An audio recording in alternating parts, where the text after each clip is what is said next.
बिस्मिल्लाहिर्रहमानिर्रहीम अस्सलाम वालेकुम। कैंडल एकेडमी पाकिस्तान में नए लेक्चर के साथ खुशामदीद। ये चैप्टर नंबर 20 है, सेकंड ईयर की फ़िज़िक्स का, न्यूक्लियर फ़िज़िक्स, और इसमें आज हम 7वां लेक्चर स्टार्ट करने जा रहे हैं। आज के लेक्चर में हम पढ़ेंगे रेडिएशन डिटेक्टर्स क्या होते हैं, कहाँ इस्तेमाल होते हैं। स्टूडेंट्स, न्यूक्लियर रेडिएशंस के बारे में हम काफ़ी तफसील से बात कर चुके हैं पिछले लेक्चर्स में, और लास्ट लेक्चर में हमने न्यूक्लियर रेडिएशंस अल्फ़ा, बीटा और गामा का मैटर के साथ इंट्रैक्शन भी देखा था। काफ़ी उसके ऊपर हमने स्टडी की थी। और स्टूडेंट्स, ये भी आप लोगों को पता होगा कि न्यूक्लियर रेडिएशंस किसी भी माइक्रोस्कोप, चाहे वो इलेक्ट्रॉन माइक्रोस्कोप ही क्यों ना हो, नज़र नहीं आती। तो इन रेडिएशंस को डिटेक्ट करने के लिए ख़ास किस्म के इंस्ट्रूमेंट्स बनाए जाते हैं जिनको रेडिएशंस डिटेक्टर कहते हैं। ये रेडिएशन डिटेक्टर मेडिकल डायग्नोसिस में इस्तेमाल होते हैं, रेडियो एक्टिव डेटिंग मेजरमेंट में और मेजरमेंट ऑफ बैकग्राउंड रेडिएशंस में इस्तेमाल होते हैं। इनमें ज़्यादातर जो इस्तेमाल होने वाले रेडिएशन डिटेक्टर्स हैं उनमें गीगर मुलर काउंटर है और सॉलिड स्टेट काउंटर है और विल्सन क्लाउड चैम्बर है। हम आज के लेक्चर में दो डिटेक्टर्स डिस्कस करने वाले हैं जो कि आपकी बुक में गिवन है।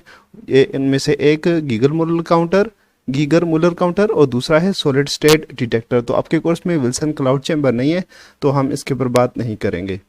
स्टूडेंट्स, आज का हमारा स्कीम ऑफ लेक्चर कुछ इस तरह से होगा। सबसे पहले हम गीगर मुलर काउंटर के बारे में पढ़ेंगे, इसका प्रिंसिपल, कंस्ट्रक्शन और वर्किंग, इस तरतीब से हम चलेंगे। फिर सॉलिड स्टेट डिटेक्टर के ऊपर बात होगी, उस सॉलिड स्टेट डिटेक्टर का प्रिंसिपल, कंस्ट्रक्शन, वर्किंग, और इसके साथ हम एक चीज़ और ऐड करेंगे, advantages of solid state detector. ये भी हम बताएंगे कि गीगर मुलर काउंटर के ऊपर इसको क्या एडवांटेजेस हैं सॉलिड स्टेट डिटेक्टर। स्टूडेंट्स, सबसे पहले देखते हैं गीगर मुलर काउंटर का वर्किंग प्रिंसिपल क्या है। स्टूडेंट्स, आपको जो नज़र आ रही है तस्वीर, ये एक स्कीमेटिक डायग्राम है। स्कीमेटिक डायग्राम में आपको यहाँ पे एक विंडो नज़र आ रही है, विंडो से रेडिएशंस इंटर हो रही हैं और ये काउंटर है और इस काउंटर पे रेडिएशन की मेजरमेंट होती है। काउंट होती हैं रेडिएशंस कितनी आ रही हैं या कितने पार्टिकल्स जो है वो आ रहे हैं, चार्ज पार्टिकल्स। तो इसका जो प्रिंसिपल है उसको समझने के लिए हम इस तरह से यहाँ पे एक कंस्ट्रक्ट कर लेते हैं। एक पॉजिटिव चार्ज प्लेट है और एक नेगेटिव चार्ज प्लेट है, और इस पॉजिटिव और नेगेटिव चार्ज प्लेट के दरमियान हम एक सपोज करते हैं कि एटम है जो कि न्यूट्रल है, इसके ऊपर कोई चार्ज नहीं है। अब रेडिएशन का हमने मैटर के साथ इंटरेक्शन पढ़ा है। रेडिएशन जो है वो पार्टिकल्स को, मॉलिक्यूल्स को आयोनाइज करने की सलाहियत रखती हैं। फ़र्ज़ करें कि जब इनिशियली इसके ऊपर कोई चार्ज नहीं है तो ये जो पार्टिकल है जो एटम हो सकता है, मॉलिक्यूल हो सकता है, तो ये ना तो पॉजिटिव प्लेट की तरफ मूव करेगा ना नेगेटिव प्लेट की तरफ मूव करेगा। यहाँ हम ये बैटरी यहाँ पे अप्लाई करके दिखा देते हैं आपको। तो किसी भी साइड पे ये मूव नहीं करेगा क्योंकि न्यूट्रल है इलेक्ट्रिकली। जब इसके ऊपर रेडिएशन स्ट्राइक कराई जाएंगी, बीटा हो सकती हैं, पॉजिटिव बीटा, नेगेटिव बीटा, और अल्फा पार्टिकल्स भी हो सकते हैं। गामा रेडिएशन भी आयनाइज कर सकती हैं। गो के इनकी आयनाइजेशन पावर कम होती है, सबसे ज़्यादा अल्फा पार्टिकल्स की आयनाइजेशन पावर होती है। लास्ट लेक्चर में आप रिवाइज कर सकते हैं इसको। तो जैसे ही इसके साथ रेडिएशन यहाँ पे टकराएंगी इस पार्टिकल के साथ, अगर फ़र्ज़ करें ये एटम है तो इस एटम के साथ जैसे टकराती हैं तो यहाँ से इलेक्ट्रॉन निकलता है, इलेक्ट्रॉन यहाँ पे इजेक्ट हो जाएगा। तो इलेक्ट्रॉन के ऊपर नेगेटिव चार्ज होता है, पीछे जो बचता है वो पॉजिटिव आयन है।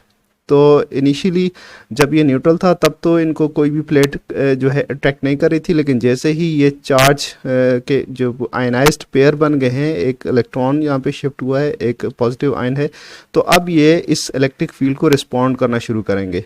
तो इलेक्ट्रॉन किस तरफ जाएगा? इलेक्ट्रॉन इस तरफ मूव करेगा और जो पॉजिटिव आयन है वो नेगेटिव प्लेट की तरफ मूव करना शुरू कर देगा। इलेक्ट्रॉन इस तरफ मूव करते हुए और पॉजिटिव आयन इस तरफ मूव करते हुए रास्ते में आने वाले दूसरे पार्टिकल्स को भी आयनाइज करते जाएंगे, और ये इस तरह इनका करंट इफेक्ट जो है ना बढ़ता जाएगा। ये इलेक्ट्रॉन्स यहाँ पे बढ़ते जाएंगे और इस तरफ शिफ्ट होते जाएंगे, और इस तरफ जो है वो आयंस जो है ना पॉजिटिव जो है उनकी तादाद भी यहाँ मूव करते हुए बढ़ना शुरू हो जाएगी। इसको एवलांच इफेक्ट कहते हैं। तो नॉर्मली यहाँ पे करंट नहीं हो रहा था, लेकिन जैसे ही करंट फ्लो नहीं हो रहा था सर्किट के अंदर, लेकिन जैसे ही इसके अंदर जो है इसके अंदर स्ट्राइक की है रेडिएशन, कोई भी चार्ज पार्टिकल इसके साथ स्ट्राइक किया है, तो उस वक्त इसमें से करंट फ्लो होना शुरू हो गया है। वो किस तरह से? ऐसे इस बैटरी के अंदर नेगेटिव चार्जेस इस तरफ आए हैं और पॉजिटिव चार्जेस इस तरफ आएँ। ओवरऑल अगर हम पॉजिटिव चार्जेस का करंट फ्लो करें तो ऐसे पॉजिटिव चार्ज की डायरेक्शन करंट की कन्वेंशनल करंट की डायरेक्शन यूं बनेगी। तो एक पल्स यहाँ पे कंडक्ट होगी, इस पल्स को हम बीच रास्ते इसके कोई भी डिटेक्टर या काउंटर लगा के इसको देख सकते हैं। तो ये प्रिंसिपल है, यानी आयनाइजेशन जो इसका इफेक्ट है रेडिएशन का, उसके ज़रिए जो है इलेक्ट्रिकल करंट जो है वो फ्लो होना शुरू हो जाता है, एक पल्स बनती है और उस पल्स को काउंटर के ज़रिए काउंट किया जा सकता है। ये इसका वर्किंग प्रिंसिपल है। मज़ीद डिटेल में देखते हैं इसकी कंस्ट्रक्शन क्या है। गीगर मूलर काउंटर की कंस्ट्रक्शन कुछ इस तरह से है कि एक सील ट्यूब तैयार की जाती है जिसको क्लोज किया जाता है, उसके अंदर लो प्रेशर के ऊपर गैस भरी जाती है और ये बिल्कुल सील है, एक सिलेंड्रिकल कंटेनर टाइप है और इसके साथ फ्रंट पे एक ऐसे विंडो बनाई जाती है, ऐसी विंडो के जिससे रेडिएशंस को अंदर जो है ना वो फेंका जा सकता है, अंदर रेडिएशंस इन हो सकती हैं, लेकिन उसके अलावा ये सील्ड होती है। और इसके सेंटर में एक जो है इस तरह का रॉड होता है। ये रॉड क्या है जी? पॉजिटिव होता है। एनोड, ये क्या होगा? एनोड। पॉजिटिव जो टर्मिनल है बैटरी का वो कनेक्ट किया जाता है, हाई पोटेंशियल अप्लाई किया जाता है इसके सेंटर के ऊपर, और इसकी जो बाकी जो बॉडी है ये पूरी इसकी बाकी बॉडी क्या है, इसके नेगेटिव टर्मिनल के साथ कनेक्ट कर दी जाती है। तो ये जो पार्ट है इसका, ये वाला पार्ट है, इसके अंदर दो चीज़ें हैं। एक तो इसका इलेक्ट्रिक सोर्स है, ये नहीं बैटरी हाई पोटेंशियल जो प्रोवाइड कर रही है, यहाँ पे डीसी वोल्टेजेस यहाँ पे अप्लाई कर रही है। दूसरा इसके अंदर एक एम्पलीफायर है और एम्पलीफायर के साथ एक काउंटर लगा हुआ है और जिसको हम कहते हैं इंफॉर्मेशन डिस्प्ले। ठीक है जी, काउंटर है, इसके अंदर एम्पलीफायर है और बैटरी है और साथ में इसके एक स्पीकर भी लगा हुआ है। इस तरह की जो इसकी क्या होती है, कंस्ट्रक्शन होती है। स्टूडेंट्स, गीगर मूलर काउंटर जिसको जीएम काउंटर भी कहते हैं, जीएम काउंटर। तो जीएम काउंटर की आपने इससे पहले कंस्ट्रक्शन और इसका प्रिंसिपल पढ़ लिया। अब आते हैं इसकी वर्किंग के ऊपर, और वर्किंग के लिए ये आपको जो एक सिंप्लीफाइड डायग्राम दोबारा से यहाँ पे शो कर दी गई है। इसके पार्ट्स को हम दोबारा से लोकेट कर लेते हैं ताकि इसकी वर्किंग को समझने में आसानी हो। ये ट्यूब है, सील ट्यूब है, ये उसकी विंडो है जहाँ से रेडिएशन इन होंगी। ये एनोड बार है जो इसके सेंटर में है, ये सिलेंड्रिकल शेप की, और ये इसका एक रजिस्टर है। रजिस्टर के क्रॉस वोल्टेज ड्रॉप होते हैं, वो एक एम्पलीफायर को फीड किया जाता है। एम्पलीफायर इसमें शो नहीं किया हुआ, फ़र्ज़ करें इसके अंदर एम्पलीफायर कुछ इस तरह से, यहाँ एक एम्पलीफायर हम शो कर लेते हैं कि एम्पलीफायर है, और इस एम्पलीफायर से पल्स एम्पलीफाई होकर काउंटर के अंदर जाती है। ये डिजिटल काउंटर आ गया, और ये है आपकी बैटरी जो हाई वोल्टेज सोर्स है इसके ऊपर अप्लाई हो रहा है।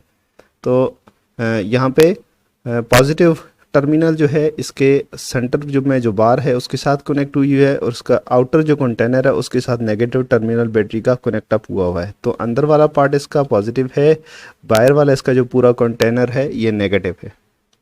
यहाँ से रेडिएशंस एंटर होती हैं। सबसे पहला स्टेप, रेडिएशन एंटर होती हैं ग्लास विंडो या इसके अंदर जो विंडो प्रोवाइड की गई है रेडिएशन की एंट्री के लिए।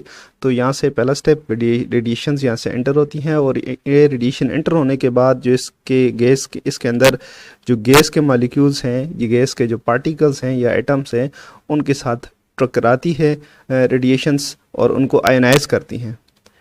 When it collides with the gas, it pushes the electron away from the gas atom and creates an ion pair.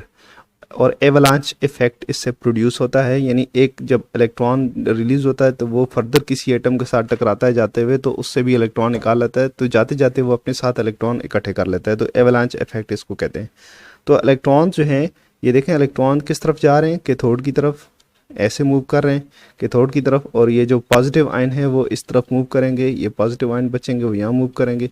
Electron जो है इससे निकलेंगे वो इसकी तरफ, सिलेंडर की तरफ जो है नेगेटिव टर्मिनल इसका है उसकी तरफ मूव करेंगे। होता क्या है, इस तरीके से एक करंट पल्स प्रोड्यूस होती है। ये करंट पल्स जो है कंडक्ट होती है, इस रजिस्टर के अक्रॉस वोल्टेज ड्रॉप बनते हैं।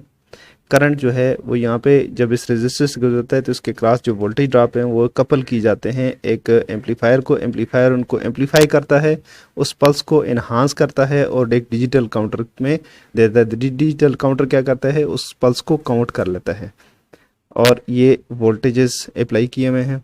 Amplification of the current pulse, यहाँ पे एम्पलीफायर है, तो एम्पलीफायर जो क्या करता है, उसको इतना एम्पलीफाई करता है कि वो डिजिटल काउंटर उसको अंडरस्टैंड कर सके। फिर जब काउंट होती है, उसके बाद काउंटर का डिस्प्ले है जो आपको सामने से दिखता है, कितने पार्टिकल्स आ चुके हैं, अल्फा पार्टिकल्स हैं या बीटा पार्टिकल्स हैं, तो कितने आ चुके हैं आपको यहाँ पे डिस्प्ले पे नज़र आ जाते हैं। इसके अलावा हमने देखा था उसमें लाउड स्पीकर भी लगा होता है। लाउड स्पीकर के अंदर एक क्लिक साउंड भी आएगी, जितनी रेडिएशन आएंगी इतनी ही आपको क्लिक्स सुनाई देंगी। Loud speaker clicks every time an ion pair is created. जब भी एक आयन पेयर क्रिएट होगा तो आपको क्लिक की साउंड जो है वो सुनाई देगी, इसके साथ जो स्पीकर लगा हुआ है अगर अवेलेबल हो तो उसमें आप सुन सकते हैं। डेड टाइम क्या चीज़ है?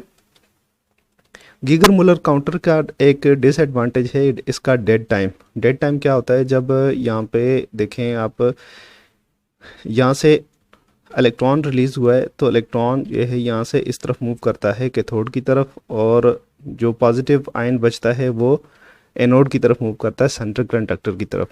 इलेक्ट्रॉन चूंकि बहुत लाइटर होता है as compare to positive ion, तो पॉजिटिव आयन जो है यहाँ तक पहुँचने में काफ़ी टाइम लेता है, जबकि जो इलेक्ट्रॉन है वो electron negative terminal negative terminal तक पहुँचने में बहुत शॉर्ट टाइम लेता है, तो ये एकदम से पहुँच जाता है। लेकिन इसकी वजह से जो डिले आता है पॉजिटिव आयन का एनोड तक पहुंचने में जो टाइम लगता है, इसको कहते हैं डेड टाइम। इस डेड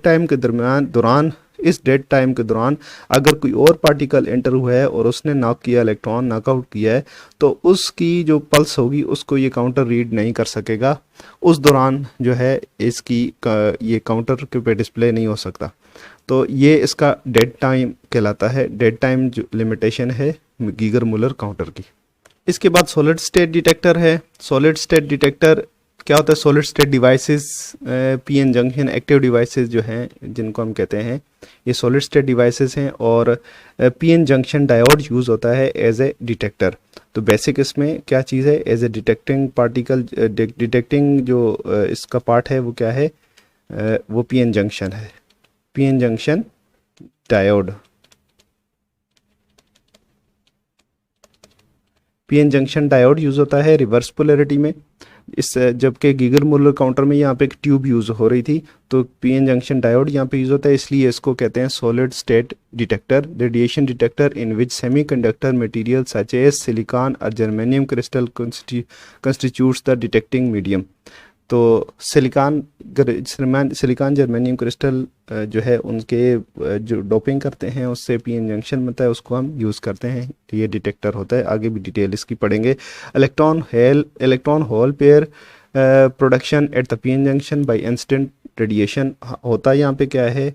डायोड को हम यूज़ करते हैं रिवर्स पोलैरिटी में। रिवर्स पोलैरिटी में क्या होता है कि हम नेगेटिव टर्मिनल को बैटरी के पॉजिटिव टर्मिनल के साथ, इसका जो कैथोड है डायोड का, उसको पॉजिटिव टर्मिनल के साथ कनेक्ट कर देते हैं, और एनोड जो है उसको, एनोड को हम बैटरी के नेगेटिव टर्मिनल के साथ कनेक्ट अप कर देते हैं। तो इससे होता क्या है? करंट नॉर्मली इसके अंदर फ्लो नहीं होता, लेकिन जैसे ही यहाँ पे रेडिएशन स्ट्राइक की जाती हैं, रेडिएशन यहाँ पे फेंकी जाती हैं, तो जंक्शन के करीब यहाँ पे इलेक्ट्रॉन होल पेयर क्रिएट होते हैं। जब इलेक्ट्रॉन होल पेयर क्रिएट हो जाते हैं तो इलेक्ट्रॉन इस तरफ मूव करता है, होल इस तरफ मूव कर जाता है। सॉरी, ये रिवर्स बता दिया हमने।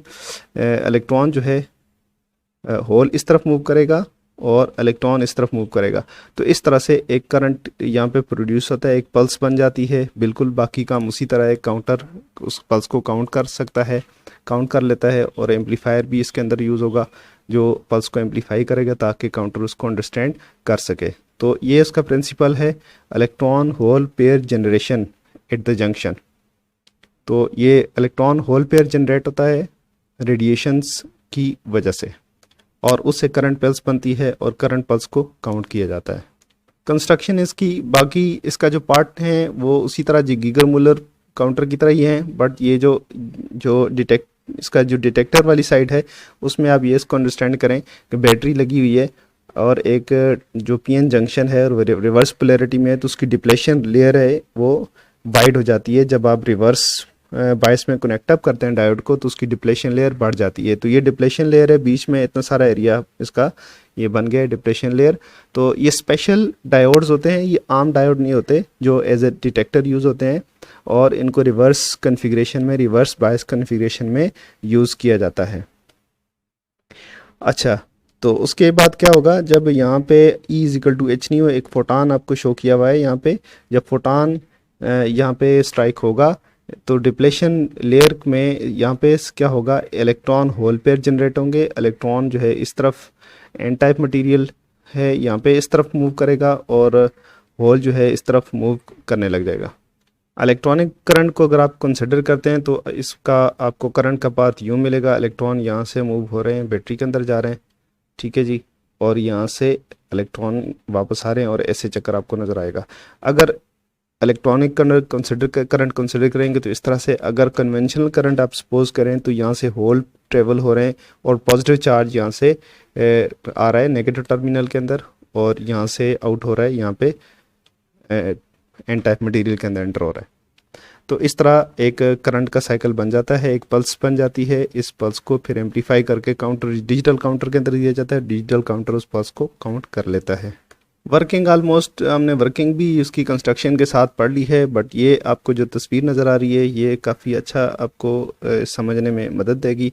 और साथ में तस्वीर में आपको ये डोजीमीटर नज़र आ रहा है। डोजीमीटर जो है ये बने हुए हैं, सॉलिड स्टेट डिटेक्टर से बने हुए हैं। यहाँ पे डिटेक्टर के ऊपर जब रेडिएशन पड़ेंगी तो ये एक करंट की पल्स बनेगी। ये पल्स जो है एम्पलीफायर को जाएगी, जो सेंसिटिव एम्पलीफायर है, बहुत मिली वोल्ट में भी इसके जो वोल्ट होंगी, पल्स मिली वोल्ट की होगी, उसको एम्पलीफाई करके ये उसको उसकी जो हाइट में इजाफा कर देगा पल्स की, और फिर ये दोबारा इस पल्स को आगे एक दूसरे स्टेज में इंटर कर दिया जाता है, अगले स्टेज को फीड कर दिया जाता है। नेक्स्ट स्टेज में इसको, नेक्स्ट स्टेज को कहते हैं शेपर कहते हैं, शेपर में इसकी शेप बनती है और फिर ये मल्टी चैनल एनालाइज़र है या डिजिटल काउंटर है या जो भी आपने डिस्प्ले के लिए इंस्ट्रूमेंट जो है यूज़ किया है, तो उसके ऊपर आपको ये डिस्प्ले हो जाएगी कि कितने पार्टिकल जो है वो एंटर हुए हैं। तो ये है पार्ट जो कि सॉलिड स्टेट डिवाइस है, यहाँ पे यूज़ हुई है एज ए डिटेक्टर या as a sensor, radiation sensor use हुई है। तो डोजीमीटर जो ज़्यादातर आते हैं, डोजीमीटर जो स्मॉल इन साइज़ होते हैं और एक्यूरेट होते हैं, वो सॉलिड स्टेट डिवाइसेस से बने हुए हैं। स्टूडेंट, सॉलिड स्टेट डिटेक्टर्स के एडवांटेजेस क्या हैं गीगर मुलर काउंटर के ऊपर, इसमें थोड़ा सा बात कर लेते हैं।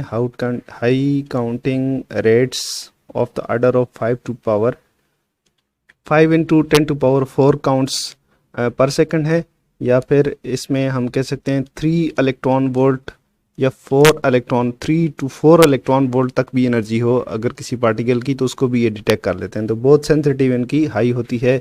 इसके साथ ही इनका ये भी एडवांटेज है कि ये बैकग्राउंड रेडिएशन, जो गैमा रेडिएशन बैकग्राउंड है, उनके लिए ये इनसेंसिटिव होते हैं। तो इसलिए आपके पास जो डिटेक्टर, सॉलिड स्टेट डिटेक्टर की जो रीडिंग होती है वो काफ़ी एक्यूरेट होती है। They do not need any window और letting the charge particles into the detector. इसमें कोई किसी विंडो की ज़रूरत नहीं होती सॉलिड स्टेट डिटेक्टर में कि जिससे चार्ज पार्टिकल को आपने एंटर कराना हो डिटेक्टर के अंदर, जिस तरह के उसकी गीगर मुलर काउंटर की विंडो से चार्ज पार्टिकल्स एंटर होते हैं उसके ट्यूब के अंदर। तो ऐसा इसमें नहीं है। दूसरी बात ये भी है कि दे आर तो जनरली इनकी जो एनर्जी रेजोल्यूशन है, एनर्जी रेजोल्यूशन की में इनकी काफ़ी हाई होती है और डेड टाइम नहीं होता। उसकी आपको तफसील बता चुके हैं कि पॉजिटिव आयन जो है वो काफ़ी हैवी होता है और उसको एनोड तक पहुंचने में टाइम लगता है, और उस दौरान अगर कोई पार्टिकल स्ट्राइक करता है तो उसको काउंट नहीं कर सकता गीगर मुलर काउंटर। लेकिन ऐसा सॉलिड स्टेट डिटेक्टर्स में नहीं है, ये उसके एडवांटेजेस में ये भी एक बात है। इसके साथ ही स्टूडेंट्स आज का लेक्चर हमारा ख़त्म हुआ। नेक्स्ट लेक्चर में फिर हाज़िर होंगे। कोई क्वेश्चन हो तो आप कमेंट बॉक्स में पूछ सकते हैं। इजाज़त दीजिएगा। अल्लाह हाफिज़।